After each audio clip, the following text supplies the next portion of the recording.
Hi viewers, ಕರುನಾಡ ಕೈರುಚಿ ಕ್ರಿಯೇಷನ್ಸ್ಗೆ ಸ್ವಾಗತ. ನಾನಿವತ್ತು ನೀರು ಬೇವು ಬೆಲ್ಲ ಅಥವಾ ಬೇವು ಬೆಲ್ಲ ಪಚ್ಚಡಿ ರೆಸಿಪಿನ ನಿಮ್ಮೊಟ್ಟಿಗೆ ಶೇರ್ ಮಾಡ್ಕೊಳ್ತಾ ಇದ್ದೀನಿ. ಬೇವು ಬೆಲ್ಲ ಇಲ್ಲ ಅಂದರೆ ಯುಗಾದಿ ಹಬ್ಬ ಕಂಪ್ಲೀಟ್ ಅನಿಸಲ್ಲ.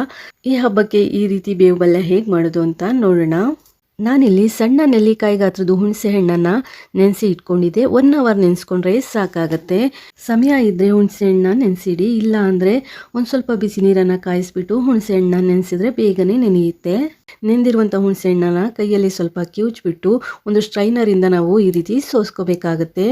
ಈ ರೀತಿ ನೀಟಾಗಿ ನಾವು ಸೋಸ್ಕೊಂಡು ತೆಕ್ಕೋಬೇಕು.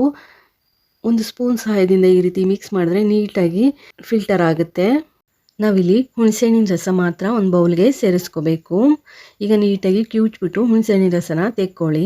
ನಾನು ಇದಕ್ಕೊಂದು ಅರ್ಧ ಕಪ್ ಆಗುವಷ್ಟು ನೀರನ್ನು ಸೇರಿಸ್ಕೊಳ್ತಾ ಇದ್ದೀನಿ. ಅಂದರೆ ಯಾವ ಕಪ್ಪಲ್ಲಿ ಹುಣಸೆಹಣ್ಣನ್ನ ನೆನೆಸ್ಕೊಂಡಿದ್ನಲ್ಲ ಆ ಕಪ್ಪಲ್ಲಿ ಅರ್ಧ ಕಪ್ ಆಗುವಷ್ಟು ನೀರನ್ನು ಸೇರಿಸ್ಕೊಂಡಿದ್ದೀನಿ. ಜಾಸ್ತಿ ನೀರನ್ನು ಸೇರಿಸ್ಲಿಕ್ಕೆ ಹೋಗಬೇಡಿ.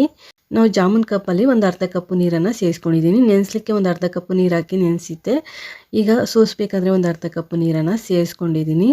ಟೋಟಲ್ ಆಗಿ ನಾನಿಲ್ಲಿ 1 ಕಪ್ ಆಗುವಷ್ಟು ನೀರನ್ನು ಸೇರಿಸ್ಕೊಳ್ತಾ ಇದ್ದೀನಿ. ಹುಣಸೆಹಣ್ಣು ರಸನ ನೀಟಾಗಿ ತೆಕ್ಕೊಂಡ ನಂತರ ನಾವೀಗ ಇದಕ್ಕೆ ಬೆಲ್ಲನ ಸೇರಿಸ್ಕೋಬೇಕಾಗುತ್ತೆ.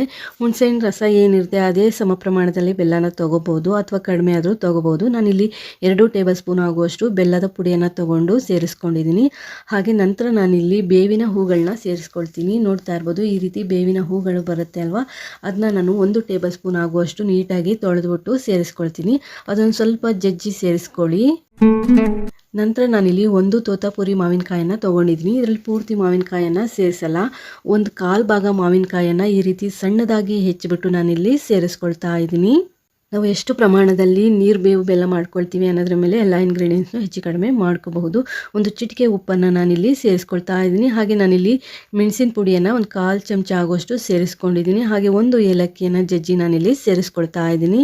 ನಂತರ ಈ ಎಲ್ಲ ಇಂಗ್ರೀಡಿಯೆಂಟ್ಸ್ನು ಚೆನ್ನಾಗಿ ಮಿಕ್ಸ್ ಮಾಡ್ಕೊಳ್ಳಿ. ಬೆಲ್ಲನ ನಿಮ್ಮ ಟೇಸ್ಟ್ಗೆ ಅನುಗುಣವಾಗಿ ನೀವಿಲ್ಲಿ ಹೆಚ್ಚು ಕಡಿಮೆನೂ ಸಹ ಮಾಡ್ಕೋಬಹುದು. ಈಗ ನೀಟಾಗಿ ಮಿಕ್ಸ್ ಮಾಡ್ಕೊಳ್ಳಿ. ಇದಕ್ಕೆ ನೀವು ಡ್ರೈ ಫ್ರೂಟ್ಸು ಹಾಗೆ ಹಣ್ಣುಗಳನ್ನ ಸಹ ಸಣ್ಣದಾಗಿ ಹೆಚ್ಚಿಬಿಟ್ಟು ಸೇರಿಸ್ಕೋಬಹುದು. ಈ ರೀತಿ ನೀರು ಬೇವು ಬೆಲ್ಲ ಮಾಡ್ಕೊಂಡು ತಿಂದರೆ ಆರೋಗ್ಯಕ್ಕೂ ಸಹ ತುಂಬಾ ಒಳ್ಳೆಯದು ಅಂತಲೇ ಹೇಳ್ಬೋದು.